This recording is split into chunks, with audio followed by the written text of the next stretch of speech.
চাঁপাইনবাবগঞ্জের চৌকার সীমান্তে চলমান উত্তেজনার কারণে নষ্ট হচ্ছে ফসলের ক্ষেত। অনেক জমিতে অর্ধেকের বেশি ফসল নষ্ট হয়ে গেছে বলে অভিযোগ কৃষকদের।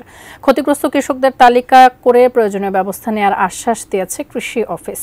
চাঁপাইনবাবগঞ্জ প্রতিনিধি মোহাম্মদ নাদিম হোসেনের পাঠানো তথ্য ও ছবিতে ডেস্ক রিপোর্ট। চাঁপাইনবাবগঞ্জের শিবগঞ্জ উপজেলার চৌকা সীমান্তে ৫০০ হেক্টরের বেশি জমিতে চাষ করেন বাংলাদেশিরা। আগে কোনো ঝামেলা ছাড়াই ফসল তুলতে পারলেও এবার কৃষকরা পড়েছেন বেকায়দায়। চৌকা সীমান্তে উত্তেজনা ঘিরে বারবার ক্ষতিগ্রস্ত হচ্ছেন কৃষক। সীমান্তে উত্তেজনা হলেই বেড়ে যায় মানুষের সমাগম, আর এতেই নষ্ট হচ্ছে ক্ষেতের ফসল। সম্প্রতি সীমান্তে উত্তেজনার কারণে আব্দুস সামাদের পৌনে ৩ বিঘা জমির পেঁয়াজ ক্ষতিগ্রস্ত হয়েছে। তার মতো অনেকেরই গম, সরিষা, পেঁয়াজ, টমেটো নষ্ট হয়েছে।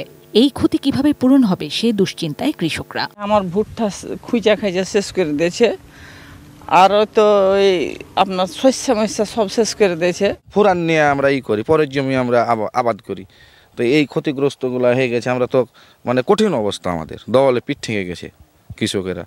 আমরা এখন যে কি করব কিছু বুঝতে পারছি না। আমি তো লোনের টাকা দিয়ে এই পেঁয়াজ বীজ কিনেছিলাম, ১ লাখ টাকার ওপরে আমাকে পেঁয়াজের বীজই লেগেছে। আমার চাষ আছে, সার আছে, কীটনাশক আছে, আমি খুবই ক্ষতিগ্রস্ত। জেনেক্সে শিফট করো, লাইফকে লিফট করো। এইগুলার ক্ষতিপূরণ যদি সরকার দেয় তাহলে আমি নিব।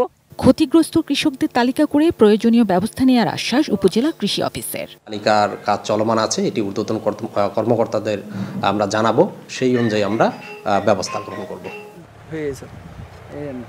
জিনিয়া ইসলাম, ডেস্ক রিপোর্ট, এটিএন নিউজ।